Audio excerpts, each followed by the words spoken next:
మనకెందుకు ఇన్ని దేవతల ఆకారాలు వచ్చాయి అనే జ్ఞానం మనకు కలగడం కోసం ఇది చెప్తున్నాను. ఇక్కడ ఒక శబ్దం కూడా ఋషులు తయారు చేసింది కాదు, వాళ్ళకి వినబడుతుంది.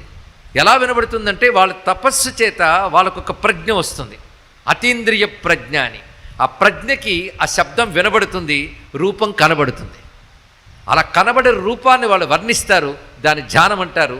వినబడిన శబ్దాన్ని అందిస్తారు, దాన్ని మంత్రం అంటారు. అది వాళ్ళకి దర్శనము, మనకి ధ్యానం. ఎంతవరకు ధ్యానం అంటే దర్శనమయ్యే వరకు.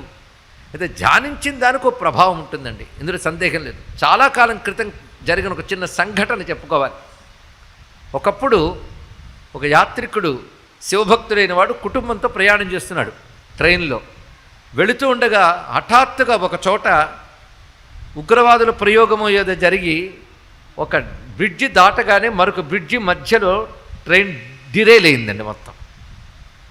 మొత్తం ట్రైన్ అంతా కంపించిపోతుంది. అందరూ ఆహాకారాలు పడుతూ లేస్తున్నారు.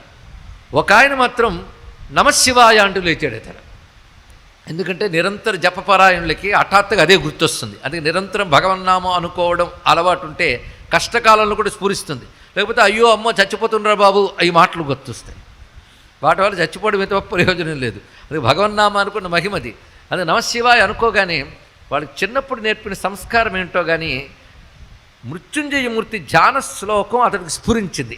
అప్పుడు స్ఫురించడమే ఈశ్వరానుగ్రహం అండి. ఇక్కడ చిన్నప్పుడెప్పుడో తల్లిదండ్రుల దగ్గర చదువుకున్న మృత్యుంజయ ధ్యాన శ్లోకం అది స్ఫురించగానే అది చదువుకుంటూ ఉన్నారు.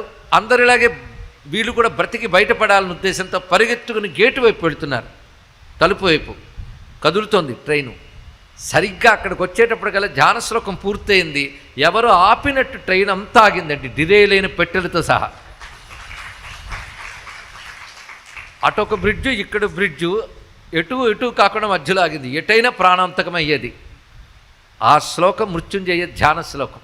అంటే ధ్యానానుకున్న మహిమ ఇది ఏదో పురాణాల కాలంలోనే కాదు, నేటికి కూడా సత్యమే అని చెప్పడం కోసం ఇలాంటి సత్యమైనటువంటి విషయాలు కలిగిన సనాతన ధర్మానికి నమస్కారం చేసుకుంటూ